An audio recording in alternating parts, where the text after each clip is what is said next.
بسم الله الرحمن الرحيم.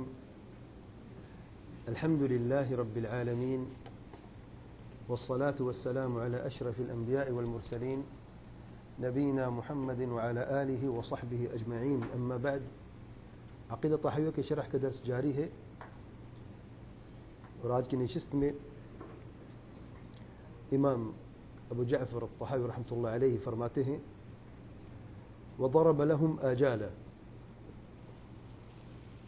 اور اللہ تعالیٰ نے ان کے لیے یعنی مخلوق کے لیے مدت حیات کی تعیین فرما دی، اور اللہ تعالیٰ نے ان کے لیے یعنی مخلوقات کے لیے مدت حیات کو متعین فرمایا یا مدت حیات کی تعیین فرمائی۔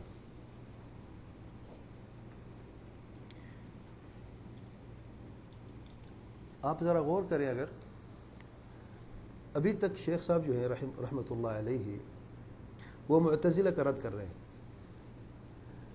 معتزلہ نے اللہ تعالیٰ کی تقدیر کا انکار کیا، اور وجہ کیا تھی؟ کون بتائے گا؟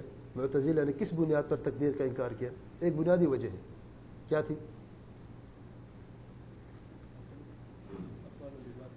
بارک اللہ فیک، کہ اللہ تعالیٰ مخلوق کے فعل کو پیدا نہیں کر سکتا۔ اللہ تعالیٰ مخلوقات کے افعال کو، جو کچھ مخلوقات کرتی ہیں، اللہ تعالیٰ ان کو پیدا کرنے سے عاجز ہے۔ اللہ تعالیٰ قادر نہیں ہے کہ مخلوق کے اعمال کو پیدا کرے۔ مخلوق خود اپنے عمل کو پیدا کرنے والی ہے۔ انسان خود مختار ہے مکمل طور پہ، اور وہ خود اپنے اعمال پیدا کرتا ہے، اس میں اللہ تعالیٰ کی کوئی مرضی نہیں ہے۔ بلکہ اللہ تعالیٰ نے کفر نہیں چاہا انسان سے، انسان نے کفر چاہا ہے تو کفر واقع ہوا ہے۔ بنیادی غلطی کہاں پہ تھی؟ بنیادی بات معتزلہ کی کیا تھی جس کی بنیاد پر پوری تقدیر کا انکار کیا؟ وہ یہ بات تھی کہ جب کافر کفر کرتا ہے، اور کافر جو ہے اگر مجبور ہوتا، اللہ تعالیٰ سے حکم دیتا کفر کرنے کا، یا اللہ تعالیٰ کفر کو پیدا کرتا، تو پھر اسے سزا کیوں دیتا؟ اللہ تعالیٰ تو کسی پہ ظلم نہیں کرتا، تو اس لیے اللہ تعالیٰ ظلم سے پاک ہے۔ کیونکہ یہ غلط فہمی ہوئی، اگر ہم تقدیر کا اقرار کرتے ہیں تو پھر اللہ تعالیٰ پر ظلم کا بھی اقرار کرنا پڑے گا، کہ اللہ تعالیٰ ظلم بھی کرتا ہے، نعوذ باللہ۔ انہوں نے صرف عقل کی بنیاد پر تولا ہے مسائل کو، اور عقل کو مقدم کیا ہے قرآن اور سنت کو، کہ آگے عقل کو مقدم کیا ہے، اور سلف صالحین کے راستے کو بھی اختیار نہیں کیا، پس پوچھ ڈال دیا ہے۔ اور یہاں پہ دیکھیں شیخ صاحب کیا فرماتے ہیں وَضَرَبَ لَهُمْ آجَالًا۔ تم لوگ یہ تو کہتے ہو کہ اللہ تعالیٰ مخلوق کے افعال پر قادر نہیں ہے۔ اب یہی بحث جاری ہے پچھلے 2 درسوں سے، اور یہی معتزلہ کا رد ابھی بھی جاری ہے۔ اور دیکھیے کتنی خوبصورت جواب امام صاحب دیتے رحمۃ اللہ علیہ۔ اچھا، مدت حیات کس ذات متعین کر دی ہے؟ انسان اگر مکمل طور پہ خود مختار ہے تو پھر جینا و مرنے کا مالک بھی اسے ہونا چاہیے تھا نا۔ جو خود مختار ہے، اپنی زندگی کا تعین خود کرتا ہے، جو عمل کرتا ہے اپنی مرضی کی بنیاد پر ہی کرتا ہے، تو موت پھر کون دیتا اسے؟ موت کا سامنا تو انسان عاجز ہے کہ نہیں؟ تو جس نے موت کو پیدا کیا اور انسان اس کے سامنے عاجز ہے، اس نے زندگی کو پیدا کیا اور انسان کے عمل کو بھی پیدا کیا ہے۔ تو یہ کہنا چاہتے ہیں۔ آئیے دیکھتے اس کی تفصیل۔ شیخ صالح بن فوزان حفظہ اللہ فرماتے ہیں سارے کے ساری مخلوقات کی ابتدا بھی ہے، انتہا بھی ہے، ان کی زندگی متعین ہو چکی ہے۔ اللہ تعالیٰ فرماتے ہیں کل من علیہا فان، جو کچھ بھی اس زمین پر، جو کائنات میں، وہ سارے کے سارے فنا ہو جائے گی۔ وَيَبْقَ وَجْهُ رَبِّكَ ذُو الْجَلَالِ وَالْإِكْرَامِ، اور جو کچھ باقی رہے گا وہ اللہ تعالیٰ کا چہرہ، اللہ تعالیٰ کی ذات ہی باقی رہے گی، وہی ذو الجلال والاکرام ہے۔ اور اللہ تعالیٰ فرماتے ہیں، یہ سورۃ الرحمن آیت نمبر 26 اور 27 ہے، اور سورۃ القصص آیت نمبر 88 میں 88 میں اللہ تعالیٰ فرماتے ہیں کل شیء ہالک الا وجہہ، ہر چیز ہلاک ہو جائے گی سے اللہ تعالیٰ کے چہرے کے، یعنی سے اللہ تعالیٰ کی ذات کے۔ جیسا فرماتے ہیں ہر چیز کی عمر محدود ہے، اللہ تعالیٰ نے اس کی حد لگا دی ہے، بعض لوگوں کی کم ہے، بعض لوگوں کی زیادہ ہے۔ اللہ تعالیٰ فرماتے ہیں وَمَا يُعَمَّرُ مِن مُعَمَّرٍ وَلَا يُنقَصُ مِنْ عُمْرِهِ إِلَّا فِي كِتَابٍ، کوئی بھی عمر والا شخص اگر اس کی عمر لمبی ہوتی ہے یا کسی کی عمر میں کوئی کمی ہوتی ہے، سارا کا سارا کتاب میں لکھ دیا گیا ہے۔ کس کتاب میں؟ لوح محفوظ میں لکھ دیا گیا ہے۔ ان ذلک علی اللہ یسیر، بے شک یہ اللہ تعالیٰ پر آسان ہے۔ کیا آسان ہے؟ کسی کی عمر متعین کرنا، کسی کی عمر کو لمبا کرنا اور کسی اور کی عمر کو کم کرنا اللہ تعالیٰ کے لیے مشکل ہے؟ آسان ہے۔ عمر، اجل اور عمر کی حد لگانا، پہلے تو پیدا کرنا آسان ہے، ٹھیک ہے، پھر اس کی موت مقرر کرنے وقت بھی آسان ہے، پھر اس کو موت دینا بھی آسان ہے، اور پھر اس کو لکھنا بھی اس سے زیادہ آسان ہے۔ سب کچھ آسان ہے۔ یعنی عقل کو آگے کرنے والے، جب اللہ تعالیٰ پر یہ ساری چیزیں آسان ہیں تو اپنی مخلوق کے عمل کو پیدا کیوں نہیں کر سکتا وہ؟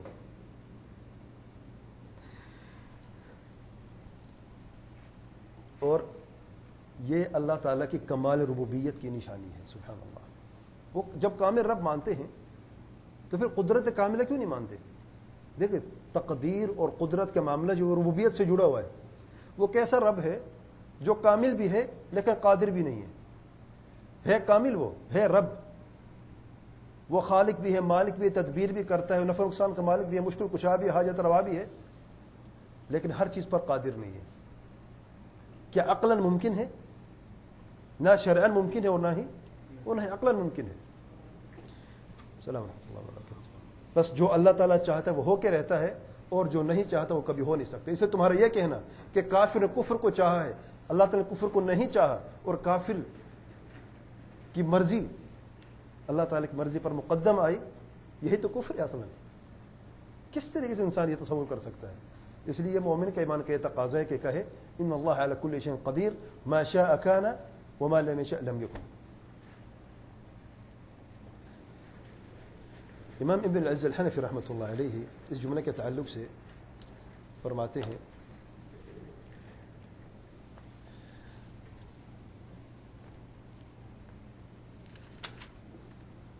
وضرب لهم آجالا، یعنی اللہ تعالیٰ نے مخلوقات کی عمر کو محدود کر دیا، ان کی زندگی کی حد لگا دی موت سے۔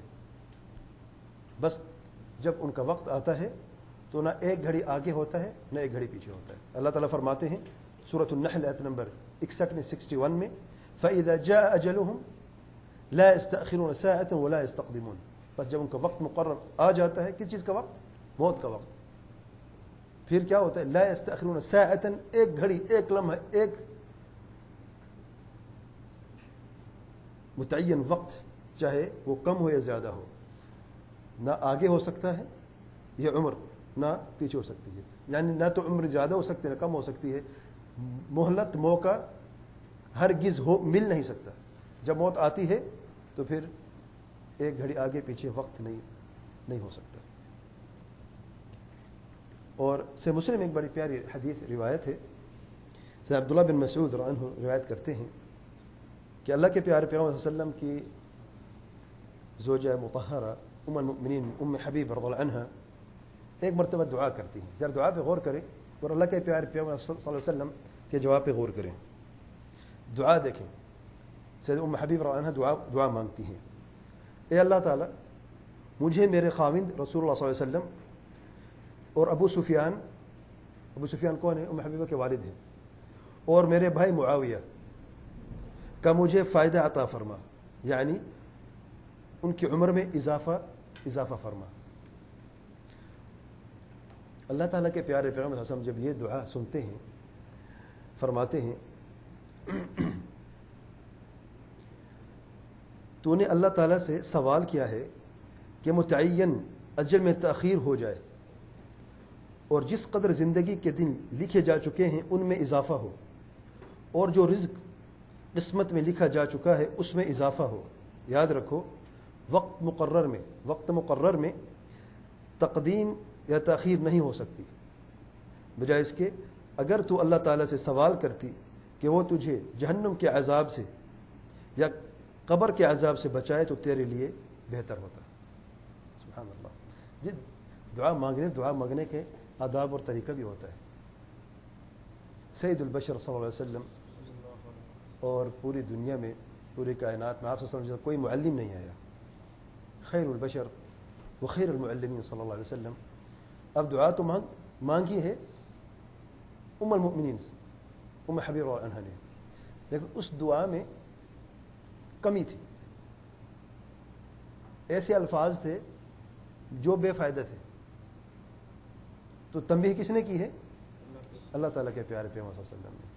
دیکھیں داعی کے لیے اس میں بڑا خوبصورت پیغام ہے، جو ساتھی جو طالب علم، اور ہر طالب علم داعی ہوتا ہے، ہم علم حاصل کر رہے ہیں، ہم سب داعی ہیں، حق کی طرف دعوت دینے والے انشاءاللہ.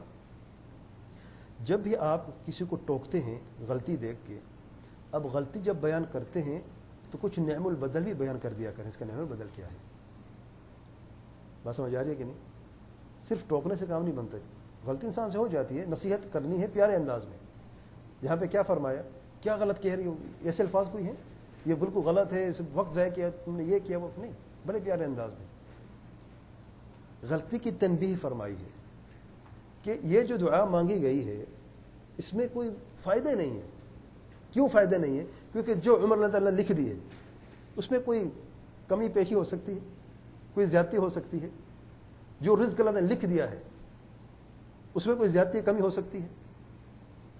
تو پھر اگر دعا مانگنی ہے، اب نعم البدل دیکھیں آپ،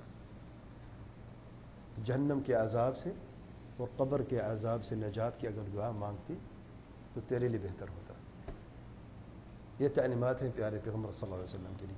اچھا، بعض علماء کہتے ہیں اگر کسی کے لیے آپ نے، اس کا مطلب ہے کہ لمبی عمر کی دعا نہ کریں، کسی کے لیے فلان کی عمر لمبی ہو، بارک اللہ فیک، یہ قید لگانا ضروری ہے کہ اللہ تعالیٰ فلان شخص کی عمر اپنی اطاعت و فرما برداری میں لمبی فرما. جب یہ قید لگ جاتی ہے اطاعت و فرما برداری کی، اب اس لمبی عمر میں بھی خیر ہے. اور حقیقتاً آپ نے صرف لمبی عمر کی دعا نہیں مانگی، آپ نے اس خیر کی دعا مانگی ہے جو اس شخص سے آپ توقع کرتے ہیں، جس سے اس کی آخرت بھی سنورے، یعنی جہنم سے بچ جائے گا اور قبر کے عذاب سے بچ جائے گا، اور اس حدیث پہ بھی عمل ہو سکے گا.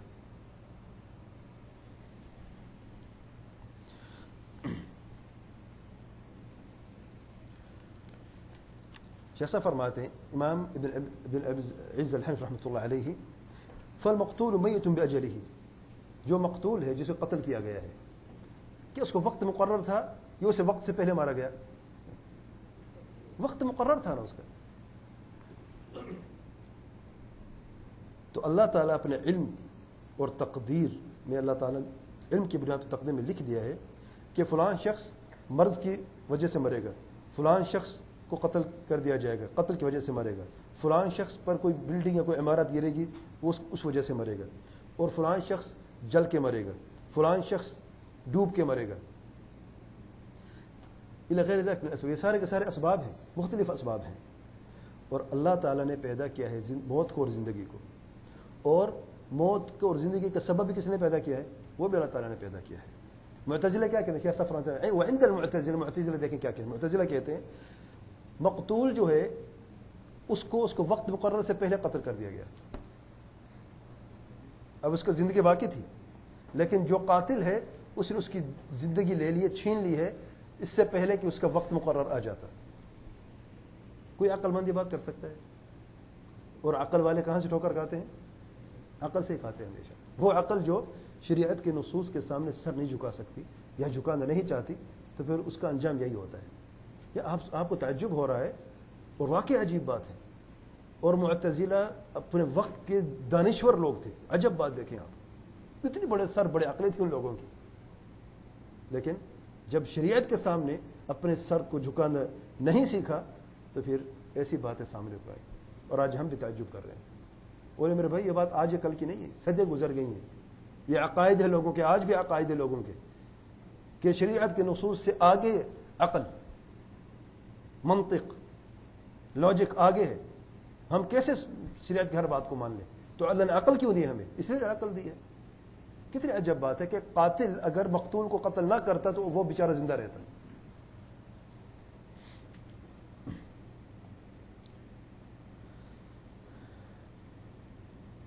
جیسا فرمایا، یوں لگتا ہے کہ اس بیچارے کے دو اجل تھے، ایک پہلے اور ایک بعد میں. وَهَذَا بَاطِلٌ وَلِيَ بَاطِلٌ. ہر انسان کا ایک ہی اجل ہے، دو ہے. اجل تو ایک ہی ہر انسان کا. وہ یعنی سمجھدار بچہ بھی جانتا ہے کہ جب مرتا ہے تو ایک ہی موت ہے، دو بار کون مرتا ہے؟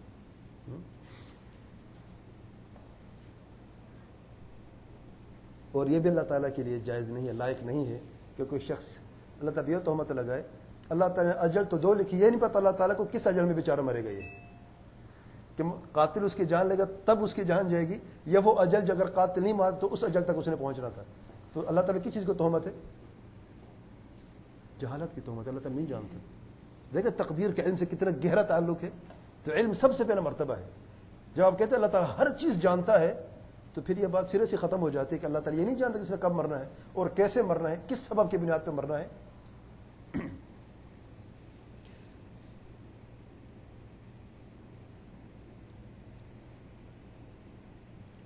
پھر آگے شیخ صاحب بڑی پیاری بات فرماتے ہیں، تو صلہ رحمی عمر میں اضافہ کرتی ہے، اس کا کیا معنی ہے؟ پھر حدیث میں آیا ہے نا، اللہ تعالیٰ کے پیارے پیغمبر صلی اللہ علیہ وسلم فرماتے ہیں صلۃ الرحم تزید فی العمر، صلہ رحمی جو ہے وہ عمر میں اضافہ کا باعث بنتی ہے۔ صلہ رحمی جانتے ہیں؟ رشتے کو جوڑنا۔ رشتے کو جوڑنا کیا مطلب ہے؟ رشتے کو کیسے جوڑا جاتا ہے؟ بعض لوگ سمجھتے ہیں رشتے داری کا مطلب ہے کہ اگر وہ اچھا پیش آئیں گے میں بھی اچھا پیش آؤں گا، وہ سلام کریں گے میں بھی سلام کروں گا، وہ اچھا برتاؤ رکھیں گے میں بھی اچھا برتاؤ رکھوں گا، وہ نہیں رکھیں گے میں بھی نہیں رکھتا ہوں۔ دلیل کیا تمہاری؟ کہتے داری، اس کا معنی ہے کہتے رشتے داری، داری ہے تو رشتہ بھی ہے، داری نہیں تو رشتہ بھی نہیں۔ عجیب سا منطق ہے بھائی۔ اللہ تعالیٰ کے پیارے پیغمبر صلی اللہ علیہ وسلم فرماتے ہیں اسے مکافئ کہتے ہیں، بدلے دینا کہتے ہیں۔ کوئی شخص اچھا سلوک کرے تم بھی اچھا سلوک کرو، نہیں کرتا میں بھی نہیں کرتی تو بدلہ ہوتا ہے۔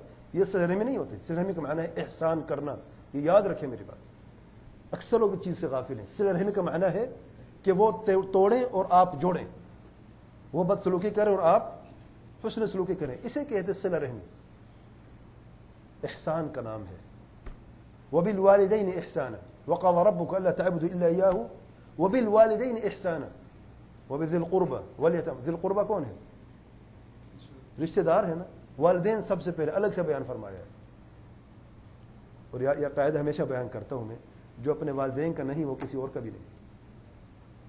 جو والدین کا سلوک نہیں کر سکتا واللہ وہ اپنی بیوی بچوں کے ساتھ بھی نہیں کر سکتا۔ آج اپنی بیوی کے کہنے پر کوئی شخص اپنے والدین کو گھر سے نکالتا ہے، واللہ یہی شخص ہوگا اپنی بیوی کو بھی گھر سے نکال دے گا ایک دن۔ صرف وقت کی بات ہے۔ والدین تو چلے جاتے ہیں، آئے ہیں چلے گئے ہیں، لیکن ایک وقت آتا ہے تب ایسا وقت نہیں دوبارہ آ سکتا کہ انسان جا کے دو لفظ معافی مانگ سکے۔ سب نامہ میں لکھ دیا گیا ہے۔ تو صلہ رحمی ایک ایسا عظیم احسان ہے اللہ تعالیٰ کی طرف سے جو صرف محسن ہی کر سکتے ہیں، اور اللہ تعالیٰ کی توفیق سے بتاؤں میں آپ کو۔ تو صلہ رحمی سے عمر میں اضافہ ہوتا ہے۔ اب عمر میں اضافہ ہوتا ہے کیا مطلب ہے؟ کہ اس کی عمر پہلی کسی حد تک تھی اور پھر اس نے صلہ رحمی کی اور پھر اس کی اس حد سے عمر بڑھ کر دوسری حد تک پہنچ گئی، تو کتنے اجل ہوئے؟ معتزلہ کہتے 2 اجل تو ہے۔ یہ ہماری دلیل ہے۔ بیچارے ہیں نا، عقل کے اندھے ہیں بیچارے۔ شیخ صاحب فرماتے ہیں جواب میں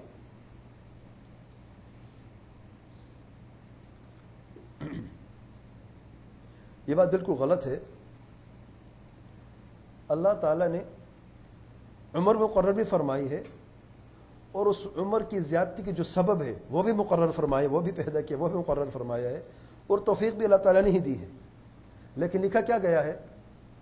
اللہ کے علم میں جو چیز تھی وہی لکھی گئی ہے۔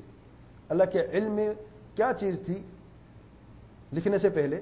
کہ اس شخص نے صلہ رحمی کی ہے، صلہ رحمی سے پہلے اس کی عمر 60 سال تھی، صلہ رحمی کے بعد اس کی عمر 80 سال ہو گئی ہے، جو 20 سال کا اضافہ ہے وہ لکھا گیا ہے یا 60 لکھا گیا ہے؟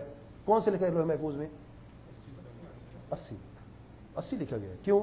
کیونکہ اللہ تعالیٰ اپنے علم ازلی سے پہلے سے جان چکا ہے، 50,000 سال پہلے انسان کو پیدا کرنے سے پہلے، کہ فلان شخص فلان وقت میں صلہ رحمی کرے گا اور اس کی عمر میں اتنی اضافہ ہوگا۔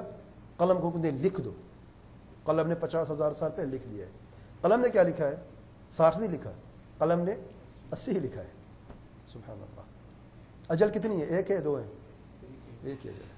تو پھر یہ بات کہ صلہ رحمی سے عمر میں اضافہ ہوتا ہے، اس کا کیا فائدہ ہے؟ فائدہ ہے بھائی آپ صلہ رحمی کرتے رہیں. آپ کو نہیں پتا آپ کی عمر کتنا ہے, مجھے پتا ہے میری عمر کتنا ہے. کوئی شخص 50 سال کی عمر مر جاتا ہے, صلہ رحمی بھی کرتا ہے, ہمیں یقین ہے کہ اگر صلہ رحمی نہ کرتا اس کی عمر سے کم ہوتی.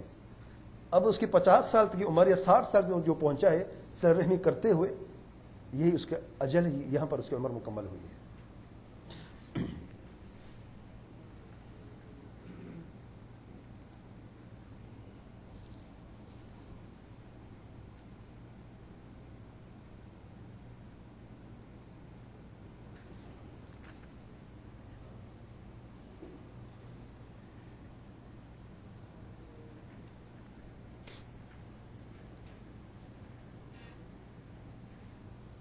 آگے شیخ صاحب فرماتے, پھر شیخ صاحب نے دعا کی بات فرمائی, وہ بھی اس کا یہی ایکسپلینیشن جو بھی میں نے بیان کی ہے, یہی شرح ہے کہ دعا سے پھر عمر میں کیا فرق پڑتا ہے. دعا اگر کچھ تقدیر کو بدلتی تو دعا ہی بدلتی.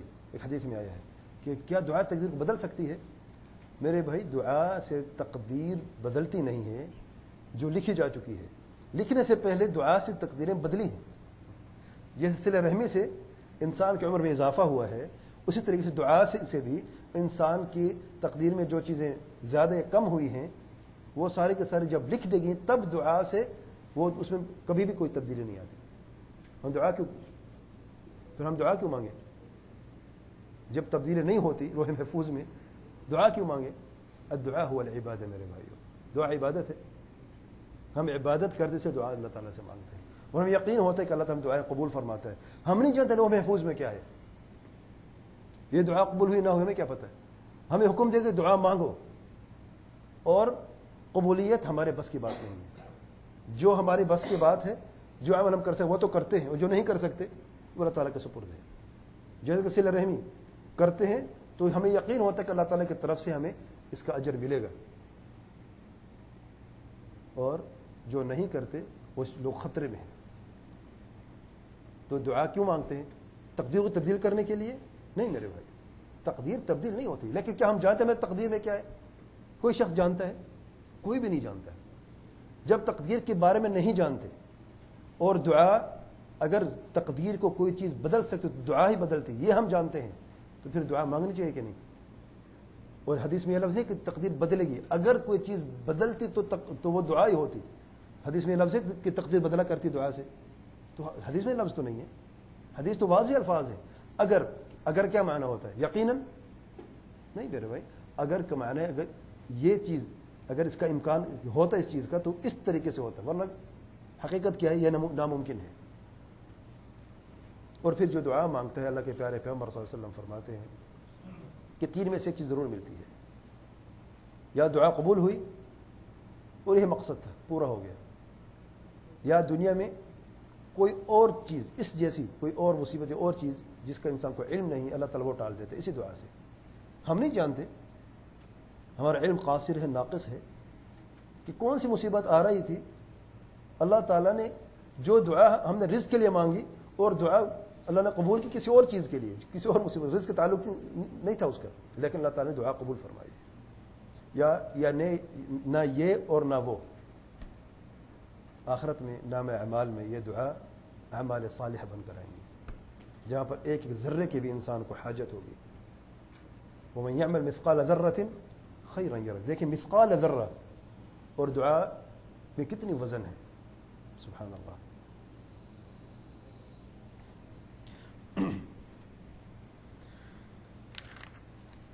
آگے شیخ صاحب فرماتے ہیں, امام ابو جعفر الطحاوی فرماتے ہیں وَلَمْ يَخْفَ عَلَيْهِ شَيْءٌ قَبْلَ أَنْ يَخْلُقَهُمْ وَعَلِمَ مَا هُمْ عَامِلُونَ قَبْلَ أَنْ يَخْلُقَهُمْ. اللہ تعالیٰ پر کوئی چیز اس کی تخلیق سے پہلے پوشیدہ نہ تھی. اللہ تعالیٰ پر کوئی چیز اس کی تخلیق سے پہلے پوشیدہ نہ تھی, اور جو کچھ یہ کرنے والے ہیں وہ اسے تخلیق سے پہلے ہی جانتا ہے. سبحان اللہ, کتنی پیارے جملے. شیخ صالح الفوزان رحمہ اللہ فرماتے ہیں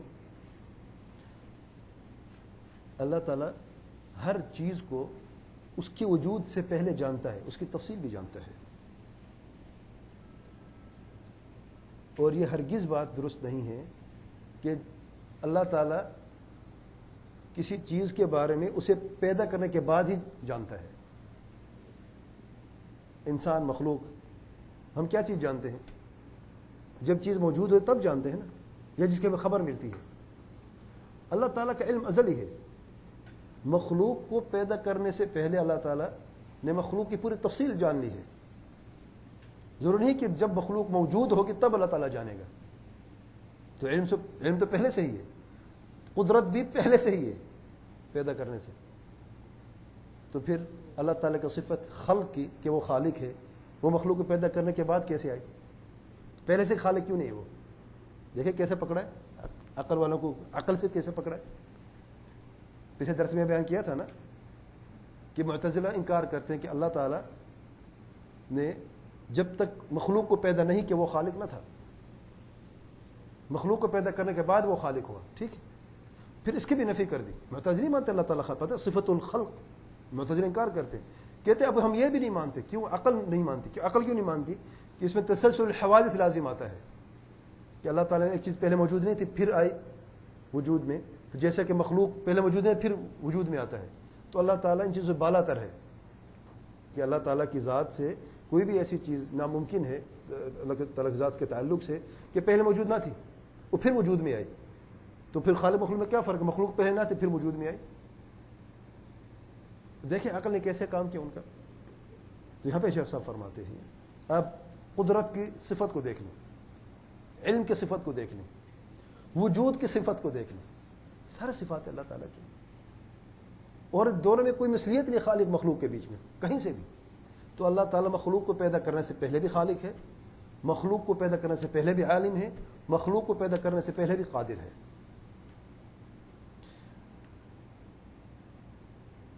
جیسا فرماتے ہیں جو کچھ مخلوق نے کرنا ہے عمل سے، تم لوگ تو یہ کہتے ہو کہ اللہ تعالیٰ عمل پیدا نہیں کر سکتا. اچھا مجھے یہ تو بتاؤ، یعنی ان کو عاجز کرنے کے لیے جو کچھ مخلوق کرتی ہے ان کو پیدا کرنے سے پہلے اللہ تعالیٰ جانتا کہ نہیں جانتا؟ ابھی مخلوق موجود نہیں ہے.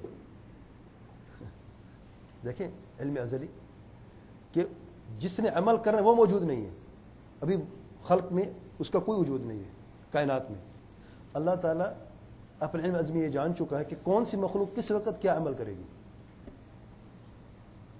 کب کسی نے کوئی سجدہ کرنا ہے، کب کسی نے کوئی زناکاری بدکاری کرنی ہے، سب اللہ تعالیٰ جان چکا ہے اور سب لکھ دیا لوح محفوظ میں، حکم دے دیا قلم کو اکتب. تو شیخ صاحب فرماتے ہیں تو اللہ تعالیٰ مخلوق کو پیدا کرنے سے پہلے جو کچھ انہوں نے کرنا ہے وہ جان چکا ہے کہ یہ شخص اہل طاعت میں سے ہے اور یہ شخص اہل معصیت میں سے ہے. سبحان اللہ. کب؟ پیدا کرنے سے پہلے. طاعت اور معصیت یہ اعمال ہیں کہ نہیں؟ افعال ہیں کہ نہیں؟ افعال ہے نا. تو اللہ تعالیٰ یہ پہلے سے ہی جان چکا تھا.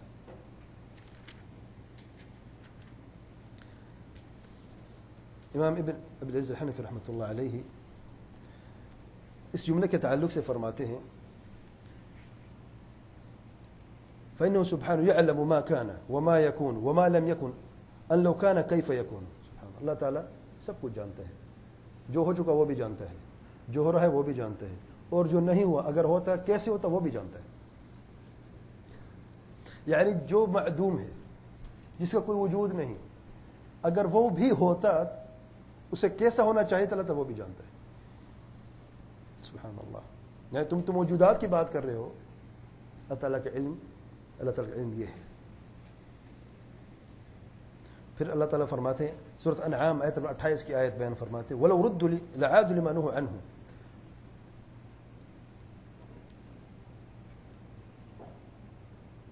اگر ان کو روک دیا جاتا، یعنی معتزلہ کا ایک یہ بھی غلط فہمی ہے، اچھا اللہ تعالیٰ نے جانے کہ فلاں شخص سے نافرمانی کرنی ہے، بدکاری کرنی ہے، کفر کرنا ہے، تو اللہ تعالیٰ غفور رحیم ہے نا، تو اس کو روکا کیوں نہیں؟ دیکھیں عقلیں کیسے کام کرتی ہیں. مجھے یاد ہے میڈیکل کے غالباً آخری سال تھا شاید یا اس کے بعد کی بات ہے، چند میڈیکل اسٹوڈنٹ آئے. اس وقت میرا یعنی طالب علم کا ابتدائی دور تھا. تو یہی یہ جو سوال معتزلہ کی ہے میرے بھائی، آج ہمارے بعد جوانوں بھی یہ گھومتے پھرتے ہیں. عقلمند لوگ آج بھی موجود ہیں جو عقل منطق کو آگے کرنے والے ہیں، ان کا بڑا اثر ہے، خاصوں میں نوجوان طبقے میں. کیوں بعض لوگ کہتے ہیں یار کون سی بات یہاں پہ کر رہے ہیں، اس کو تو وجود ہی نہیں، کس نے کا وجود نہیں ہے. یہ جو علماء نے کتابیں لکھی ہیں پر وقت ضائع نہیں کیا واللہ. یہ ہر زمانے میں ایسے لوگ آئے ہیں. مجھے کہتے ہیں ڈاکٹر صاحب آپ یہ بتائیں اللہ تعالیٰ سب کچھ جانتا ہے. میں نے کہا جی ہاں جانتا ہے سب کچھ. برائی کرنے والے کی برائی کو بھی جانتا ہے. جی ہاں. اچھا ہے کہ اچھا کو بھی جانتا ہے. میں نے کہا جی ہاں جانتا ہے. تو پھر غفور رحیم ہے. بالکل غفور رحیم بھی ہے. تو پھر جب اللہ تعالیٰ سب کچھ جانتا بھی ہے، وہ غفور رحیم بھی ہے، اور جہنم سب سے بڑا عذاب بھی ہے، بالکل سب سے بڑا عذاب ہے، اور جنت سب سے بڑا انعام اور احسان، بالکل سب سے بڑا انعام اور احسان ہے. تو پھر کافر کو کفر سے روکا کیوں نہیں اللہ تعالیٰ نے؟ زانی کو زنا سے روکا کیوں نہیں اللہ تعالیٰ نے؟ بدکار کو بدکاری سے روکا کیوں نہیں اللہ تعالیٰ نے؟ میں نے اسے جو ٹوٹا پھوٹا تھوڑا سا نالج تھا، میں نے اسے یہ کہا کہ اللہ نے فرشتے کو کیوں پیدا کیا ہے، اور فرشتے کس طریقے سے رہتے ہیں؟ کبھی کوئی غلطی کرتے ہیں، کوئی معصیت کرتے ہیں؟ اللہ تعالیٰ کی حکمت ہے، ہر مخلوق کو اللہ تعالیٰ نے پیدا کیا، ہر مخلوق کے ذمہ کام لگایا ہے. فرشتے نافرمانی کر نہیں سکتے، پتہ ہے؟ کوئی فرشتہ زناکاری کر نہیں سکتے. کیوں؟ کیونکہ اس کا اختیار ہی نہیں ہے. انسان کو اللہ تعالیٰ نے اختیار دیا ہے اور آزمایا ہے اور توفیق اپنے ہاتھ میں رکھی ہے. جسے توفیق دیتا ہے اس سے اختیار ہوتا ہے. اللہ تعالیٰ توفیق دیتا ہے وہ کام کر لیتا ہے.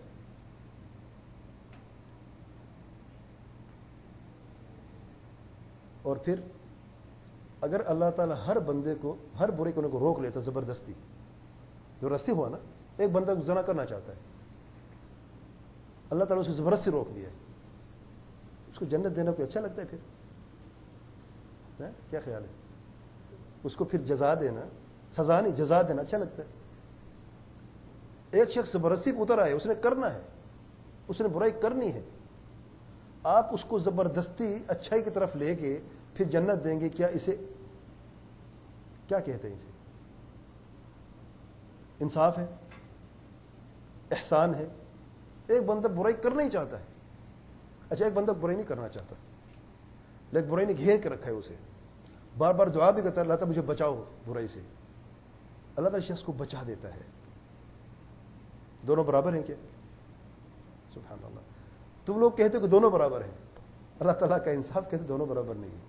اللہ تعالیٰ اس کو توفیق دیتا ہے کہ شخص برائی سے بچے، اس کو توفیق دیتے کہ وہ برائی کرے. یہی انصاف ہے کہ نہیں؟ یہی انصاف ہے. دیکھیں اللہ تعالیٰ یہاں پہ کیا فرماتے ہیں، وہ شیخ صاحب نے کس طریقے سے یہ خوبصورت جواب دیا. اللہ تعالیٰ فرماتے ہیں وَلَوْ رُدُّوا لَعَادُوا لِمَا نُهُوا عَنْهُ، اگر ان کو روک بھی دیا جاتا اور پھر مہلت دی جاتی پھر وہی کرتے جسے ان کو روکا گیا. یعنی انہوں نے کرنا ہی کرنا ہے، تو روکنے کا فائدہ کیا میرے بھائی؟ کہ اللہ تعالیٰ نے کو عقل نہیں دی، سمجھ نہیں دی، آنکھیں نہیں دی، کان نہیں دیے سننے کے لیے، دل نہیں دیے سمجھنے کے لیے؟ کیا کچھ کمی ہے ان لوگوں میں؟ جب سب کچھ عطا فرمایا ہے تو پھر اگر ان کو روکا بھی جاتا تب بھی وہ وہی کرتے جو لوگوں نے کیا ہے. سبحان اللہ. کچھ ایسا فرانسی میں رد ہے جواب رافضہ کا اور قدریہ کا، جو لوگ کہتے ہیں کہ اللہ تعالیٰ جب تک کسی چیز کو پیدا نہیں کرتے اس چیز کے بارے میں جانتا ہی نہیں ہے. کیوں؟ یہی غلط ہے جو ابھی میرے بات، جو اگر پہلے سے جانتا ہوتا تو پھر سزا کیوں دیتا ہے؟ اس کو برے سے روکتا کیوں نہیں ہے؟ تو شیعہ روافض نے اور معتزلہ نے دونوں نے مل کے یہ کہا، کیونکہ روافض بھی معتزلہ ہے، یاد رکھیں تقدیر کے معاملے میں روافض بھی معتزلہ ہے، یعنی تقدیر کے منکر ہیں. تو شیخ صاحب فرماتے ہیں اس جملے میں رد ہے، جواب ہے رافضہ اور قدریہ کا، جو لوگ کہتے ہیں کہ اللہ تعالیٰ جب تک کسی چیز کو پیدا نہیں کرتا اس وقت تک اس چیز کے بارے میں کچھ جانتا ہی نہیں ہے. اور یہ فرع ہے، ایک فرع ہے تقدیر کے مسئلے کے تعلق سے، اور آگے انشاءاللہ شیخ صاحب فرماتے ہیں اس کی تفصیل آئے گی. اگلا جملہ شیخ صاحب فرماتے ہیں امام ابو جعفر الطحاوی رحمۃ اللہ علیہ فرماتے ہیں وَأَمَرَهُمْ بِطَاعَتِهِ وَنَهَاهُمْ عَنْ مَعْصِيَتِهِ، تمام لوگوں کو اللہ تعالیٰ نے اپنی فرما برداری کا حکم دیا ہے اور نافرمانی سے منع فرمایا ہے۔ اللہ تعالیٰ نے سب لوگوں کو اپنی فرما برداری کا حکم دیا ہے اور سب کو اپنی نافرمانی سے منع فرمایا ہے، کیونکہ ایسی مخلوق ہے جس کو اللہ تعالیٰ نے کوئی ایکسیپشن ہے کہ یہ مخلوق جو ہے یعنی یہ انسانوں میں سے جو مکلف ہے کہ یہ حکم فرما برداری اس کے لیے نہیں ہے اور اس کے لیے یا نافرمانی یہ کر سکتا ہے وہ نہیں کر سکتا، سب کے لیے کہ نہیں؟ سب کے لیے۔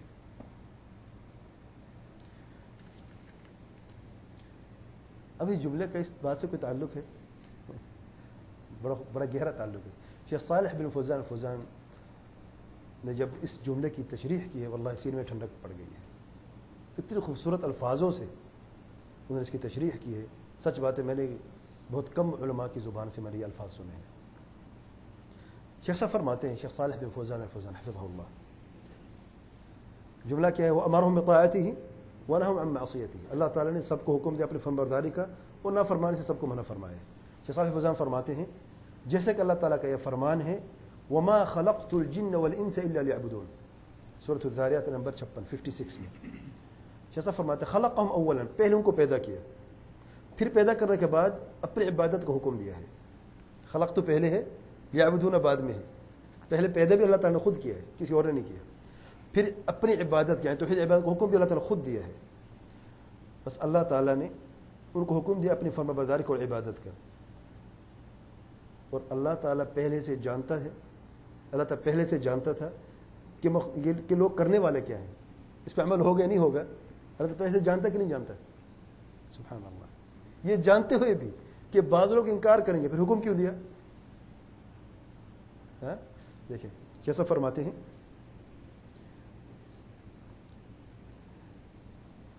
جزا جو ہے، جزا یعنی ثواب یا عقاب، جزا یا سزا، وہ علم کی بنیاد پر نہیں ہے بلکہ عمل کی بنیاد پہ ہے۔ یہ خوبصورت بات ہے، اس کو ذرا نوٹ کر لیں آپ۔ سزا یا جزا اللہ تعالیٰ کے علم کی بنیاد پہ نہیں کہ اللہ تعالیٰ نے جو جان چکا ہے اس کی بنیاد پہ نہیں، سزا یا جزا یا ثواب یا عقاب وہ عمل کی بنیاد پہ، بندہ کرتا کیا ہے۔ اور اللہ تعالیٰ کبھی بھی کسی بندے کو، یہ ہمارا ایمان ہے، کبھی بھی کسی بندے کو صرف علم کی بنیاد پر سزا نہیں دیتا۔ گنہگار کو محض اپنے علم کی بنیاد کہ یہ گنہگار ہے اسے سزا نہیں دیتا، اور کبھی بھی اچھے عمل کرنے والے کو اچھائی کا بدلہ نہیں دیتے جب تک وہ عمل کرتا نہیں ہے۔ سبحان اللہ، فالجزاء مترتب على العمل لا على العلم ولا على القدر۔ سبحان اللہ، تو جزا اور سزا جو ہے وہ علم کی بنیاد پر نہیں، نہ تقدیر کی بنیاد پہ ہے، وہ عمل کی بنیاد پہ ہے۔ سبحان اللہ، کتنی پیاری بات ہے۔ ففرق بین العلم والجزاء، ففرق بین العلم وبین الجزاء، علم کا اور جزا کا فرق ہے آپس میں، اس لیے اللہ تعالیٰ نے کو حکم دیا ہے اور منع بھی کیا ہے۔ جس نے اللہ تعالیٰ کی فرمانبرداری کی اور نافرمانی سے اجتناب کیا اسے ثواب ملا، اور جس نے اللہ تعالیٰ کی نافرمانی کی اور فرمانبرداری سے اجتناب کیا اسے سزا ملی۔ کیوں ملی؟ کیونکہ اس نے ہی ایسا کیا، بافعال ہوا، مخلوق نے کیا ہے۔ سبحان اللہ،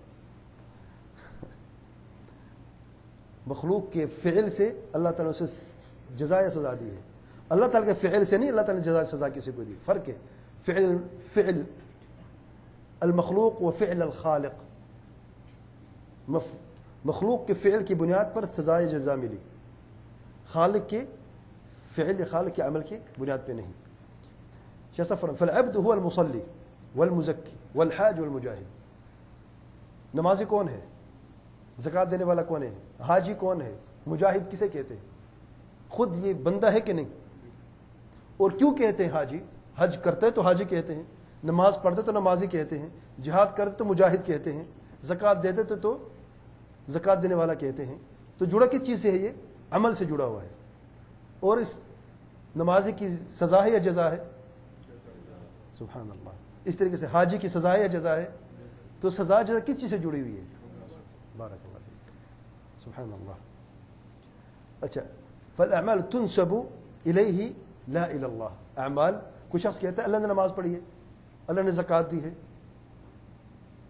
وحدت الحلول والے تو کہتے ہیں، وحدت الوجود الحلول والے، کہ مخلوق و خالق میں کوئی فرق نہیں ہے، تو وہ حد پار کر گئے ہیں۔ کتنی آپس میں تضاد ہیں دونوں کا، کتنی دونوں ایکسٹریمز تک پہنچ گئے ہیں۔ ایک گروہ کہتے ہیں کہ اللہ تعالیٰ قادر نہیں ہے مخلوق کے عمل پہ، دوسرا گروہ کہتا ہے مخلوق و خالق ہے ہی ہے۔ تم لوگ یہ کہتے ہو اللہ تعالیٰ عمل پہ قادر نہیں ہے، مخلوق کے فعل نہیں پیدا کر سکتا، ہم تو کہتے ہیں تو خالق و مخلوق ہے ہی ایک، اور ہمیشہ درمیان کا راستہ جو ہوتا ہے اسی میں خیر ہوتا ہے۔ وَكَذَلِكَ جَعَلْنَاكُمْ أُمَّةً وَسَطًا، میانہ روی ہر دیکھیں علم میں بھی اور عقیدے کے معاملات میں بھی کتنی خوبصورت انداز سے یعنی شیخ صاحب نے یہاں پہ بیان فرمایا ہے کہ اعمال جو ہیں وہ انسان کی طرف منسوب ہوتے ہیں عمل کی بنیاد پر، اور خلق علم اور تقدیر اور توفیق کی بنیاد پر اللہ تعالیٰ کی طرف منسوب ہوتے ہیں۔ نماز کی، زکوٰۃ کی، حج کی، جہاد کی توفیق کس نے دی ہے؟ اللہ نے دی ہے۔ لیکن یہ کوئی بھی نہیں کہتا عقل مند کہ اللہ ہی نمازی ہے، اللہ تعالیٰ ہی حاجی ہے، اور اللہ تعالیٰ ہی مجاہد ہے، کوئی شخص نہیں کہتا یہ۔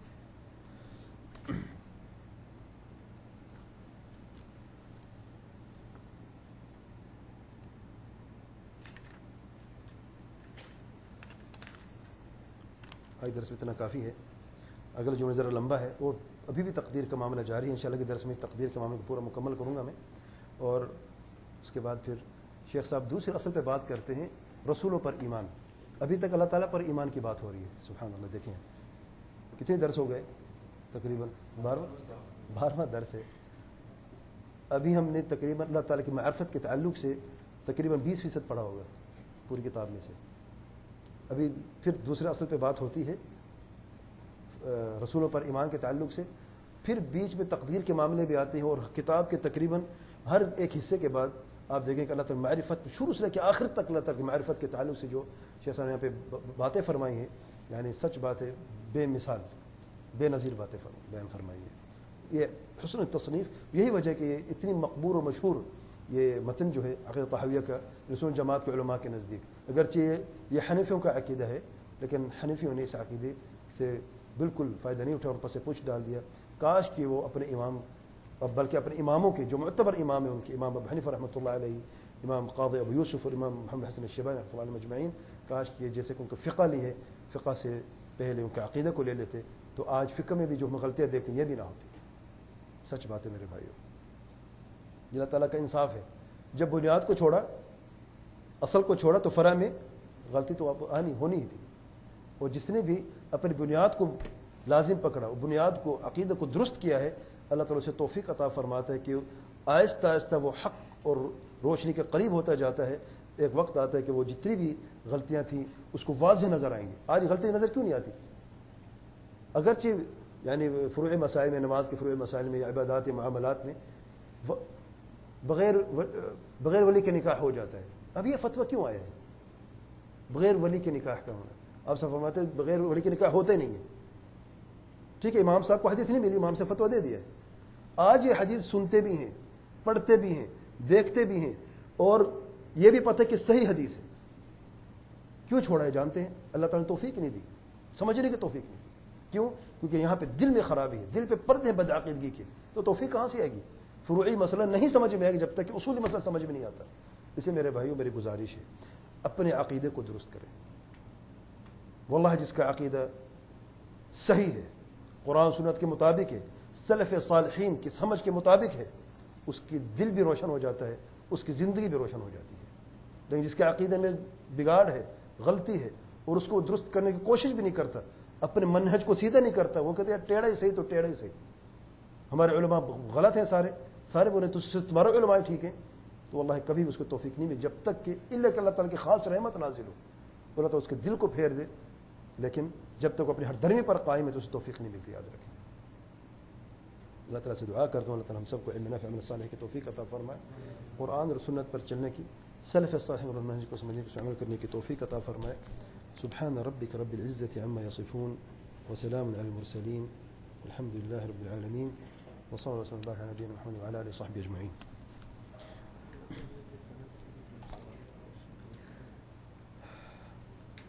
ایک سوال ہے عقیدہ طحاویہ کے تعلق سے یہ، اور پھر اس سوال کے بعد امتحان ہے انشاءاللہ۔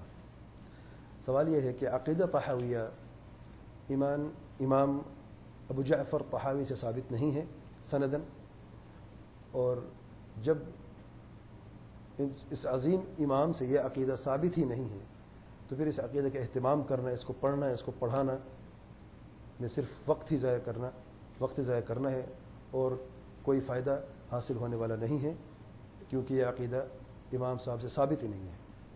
یہ ایک سوال تھا، بلکہ میں سمجھتا ہوں سوال کی غلط فہمی ہے یہ۔ اس کا جواب دو طریقوں سے، پہلا طریقہ ہے نفی سے، دوسرا ہے اثبات سے۔ نفی کا معنی ہے کہ ہم تسلیم نہیں کرتے کہ بات درست ہے اور یہ عقیدہ جو ہے وہ امام صاحب سے ثابت نہیں ہے سندن، اسے کہتے ہیں الجواب بالنفی، تسلیم نہیں کرتے ہم۔ وجہ کیوں تسلیم نہیں کرتے؟ نمبر ایک کہ جن محققین علماء نے اس عقیدے کی شرح کی ہے انہوں نے اس کی سند پر کلام نہیں کیا ہے میرے علم کے مطابق۔ اگر کسی کے پاس کوئی علم ہو تو اللہ کو جزائے خیر دے، مجھے بھی بتائیں کہ کس معتبر اہل سنت جماعت، کس معتبر عالم نے، محقق عالم نے یہ ثابت کیا ہے سلف میں سے یا جو ان کے متبعین ہیں، کس عالم نے یہ ثابت کیا ہے کہ یہ عقیدہ جو ہے امام صاحب سے سندن جو ہے وہ ثابت نہیں ہے۔ بعض علماء آج کے دور میں کہتے ہیں، جس نے یہ یعنی بات اٹھائی ہے کہ یہ عقیدہ ثابت نہیں تو نہیں پڑھانا چاہیے، اس کا اہتمام نہیں کرنا چاہیے۔ بعض علماء کے دور میں کہا ہے، میں یہ کہہ رہا ہوں کہ پچھلے ادوار میں یا ان سے پہلے جو علماء، بڑے علماء، محقق علماء گزرے ہیں، انہوں نے اس کی سند پہ کلام نہیں کیا۔ علامہ البانی رحمۃ اللہ علیہ محدث ہے، سند کے علم وہ بہترین طریقے سے جانتے ہیں اور اسماء الرجال کا علم بہترین طریقے سے جانتے ہیں۔ انہوں نے اس کتاب کے مقدمے میں بڑے پیاری باتیں لکھی ہیں، لیکن اس عقیدے کے تعلق سے یہ نہیں فرمایا کہ یہ عقیدہ ان سے امام ابو جعفر طحاوی سے ثابت نہیں ہے۔ یہ آپ کے سامنے کتاب ہے، تعلیق علامہ البانی رحمۃ اللہ علیہ، اور شیخ بن باز رحمۃ اللہ علیہ نے بھی اس کی تعلیق کی ہے۔ شیخ بن باز نے بھی یہ بات نہیں فرمائی ہے، بلکہ جو مخالفین ہیں، حنفی جو ہیں، وہ بھی ان کے جو معتبر علماء ہیں، میں ان کی بات نہیں کرتا جو آج کل انکار کرتے ہیں، عقیدہ نہیں مانتے ہم، یہ تو ہر درم لوگ ہیں، ان کو پتہ نہیں ہے، خود سچ بات ہے، ان کے جو محدثین گزرے ہیں ان لوگوں نے خود اس کا اقرار کیا ہے، اس کی شرح بھی کی ہے، لیکن شرح میں اپنے ڈنڈے مار گئے ہیں۔ اشعریت ماتریدیت کہیں پہ ان کو یعنی وہ اپنے انہوں نے اس کے مطابق شرح کی ہے، لیکن انہوں نے اس کو ثابت کیا ہے کہ یہ عقیدہ جو ہے امام ابو جعفر طحاوی سے ثابت ہے۔ دوسری بات، چلو ہم مان لیتے ہیں کہ یہ عقیدہ ان سے ثابت نہیں ہے، کہ جواب بالاثبات ہے، لیکن مجھے یہ بتائیں اس عقیدے میں وہ کون سی ایسی بات ہے جو سلف کے عقیدے کے مخالف ہے؟ ہم نے یہ کہا ہے نا کہ ہم عقیدے کے دروس میں یہ ثابت کرنا چاہتے ہیں کہ جتنی بھی یہ ہم نام بتائیں گے، آپ اس سے پہلے جائیں۔ امام، میں نے شروع کہاں سے کہ امام احمد رحمۃ اللہ علیہ، فقہ اکبر سے شروع کیا، پھر اس طریقے سے امام سفیان ثوری آیا، پھر امام احمد بن حنبل رحمۃ اللہ علیہ، اور امام سفیان بن عیینہ، امام بخاری رحمۃ اللہ علیہ، الرازی، ان سارے۔ اب ان کو اگر پیچھے لے کے جائے، کیا کوئی فرق نظر آئے باتوں میں؟ بلکہ اس میں تفصیل زیادہ ہے اور زیادہ ایسے پوائنٹ بتائے گئے ہیں جن سے ان کے عقیدے کی مزید تشریح ہوتی ہے اور تائید ہوتی ہے۔ اگر یہ مان بھی لیا جائے کہ یہ عقیدہ ان سے ثابت نہیں ہے، تو ہم یہ عقیدہ اس لیے بیان کر رہے ہیں، اس لیے کہ وہ کسی ایک ذات کی وجہ سے، یہ ذات، اس ذات کا عقیدہ ہے، فلان شخص کا ہے تو ہم پڑھ رہے ہیں، اگر یہ نہ تو ہم نہ پڑھتے۔ نہیں، بات یہ نہیں ہے، بلکہ کہ یہ عقیدہ کیا ہے، حق ہے یا باطل ہے؟ اگر باطل تو آپ کا حق ہے، کہیں کہ اس کا اہتمام نہیں کرنا چاہیے، میں بھی کہتا نہیں کرنا چاہیے، کیونکہ باطل ہے، اس میں غلطیاں ہیں۔ ہاں، جہاں پر کوئی غلطی ہوئی ہے اس کی نشاندہی کی گئی ہے، جیسے کہ ایمان کی تعریف میں آگے بات انشاءاللہ تفصیل آئے گی، اس میں غلطی ہوئی ہے، علماء نے اس کی نشاندہی کی ہے اور اس غلطی کی تصحیح بھی کی ہے، لیکن کہ سارے کا سارا عقیدہ کے اہتمام نہیں کرنا چاہیے صرف اس لیے کہ سندن ثابت نہیں ہے، بالکل نہیں۔ دوسرا جواب یہ ہے، بہت ساری ایسی چیزیں موجود ہیں آج ہمارے پاس جن سے ہمیں پتہ نہیں ہے کہ یہ مؤلف سے ثابت ہے سندن کے نہیں۔ کتنی کتابیں ایسی ہیں، گن سکتے ہیں آپ؟ تو اسے کیا مطلب ہے؟ کوئی کتاب نہ پڑھیں۔ ہمیشہ مؤلف کی جو بھی تالیف، جس نے کتاب تالیف کی ہے، یہ دیکھا جاتا ہے کہ اس کا کنٹینٹ کیا ہے۔ حق کے مطابق ہے تو قبول کیا جاتا ہے، حق کی مخالفت تو چھوڑا دیا چھوڑ دیا جاتا ہے، اس میں یہ نہیں دیکھا جاتا کہ سندن یہ ثابت نہیں کہ اس عالم سے کتاب ہی نکارہ ہو گئی ہے. کسی عالم نے کہا ہی؟ کبھی سنا آپ نے کسی عالم نے بات کہی ہے؟ ہرگز نہیں. تو میری یہ گزارش ہے جس عالم نے یا جس طالب علم نے یا جس شخص نے بھی یہ بات کی ہے، تھوڑا سا نظر ثانی کی ضرورت ہے. یہ وہ عقیدہ ہے جو اہل سنت والجماعت کی یونیورسٹیز میں، جامعات میں پڑھایا جاتا ہے. آج بھی پڑھایا جاتا ہے میرے بھائی، میں کل کی بات نہیں کر رہا، آج بھی پڑھایا جاتا ہے. اس کا اہتمام کیا گیا ہے، اس کی شروحات آئی ہیں. اور شیخ صالح فوزان حفظہ اللہ زندہ ہے، حفظہ اللہ، اس کتاب میں لکھتے ہیں کہ بہت ساری یعنی 7 کے قریب شروحات دیکھیے. سب سے اچھی ابن العز حنفی کی شرح ہے جو ابھی میں آپ کے سامنے بیان کر رہا ہوں. اگر یہ ثابت نہ ہوتا امام جعفر طحاوی سے تو پھر یہ بھی یہی کچھ کہتے، یا یہ کہتے ٹھیک ہے اگر ثابت ہے یا نہیں ہے، اس میں جو کنٹینٹ ہے وہ تو حق ہے نا. اور اس پر انہوں نے شرح کی ہے اور آپ کے سامنے میں شرح بیان کر رہا ہوں. اس لیے یہ بات شروع سے ہی یعنی نظر ثانی کی مستحق ہے اور درست نہیں ہے. میری گزارش یہ ہے کہ ایسی باتوں سے، اس عقیدے کے علم سے دوری ہی اختیار کی جائے گی، اور لوگوں میں یہ ایسی باتیں عام کرنا میں سمجھتا ہوں کہ یہ یعنی انصاف سے بالکل دور ہے. انصاف کا تقاضا یہ ہے جو حق ہے اسے بیان کیا جاتا ہے اور لیا جاتا ہے، اور جو باطل ہے اس کو رد کیا جاتا ہے دلیل کے ساتھ. واللہ اعلم. سبحانک اللہم بحمدک، اشہد ان لا الہ الا انت، استغفرک و اتوب الیک.